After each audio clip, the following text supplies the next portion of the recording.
guys, and welcome back to this channel. In this video I'll be showing you guys how you can create this panning wave animation on CapCut PC. So select your picture, go to effects and search for ripple distortion, and you're just going to add it to the video. Put the blur to 0. I just put the twist up to 10% and the strength to around 37%.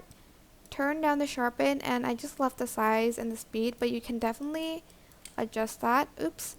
My picture is currently at like 0.06 seconds, so I'm just going to extend that, and that's it. I hope this tutorial was helpful for you guys. Don't forget to like, comment, share. Also subscribe to this channel if you haven't done that already.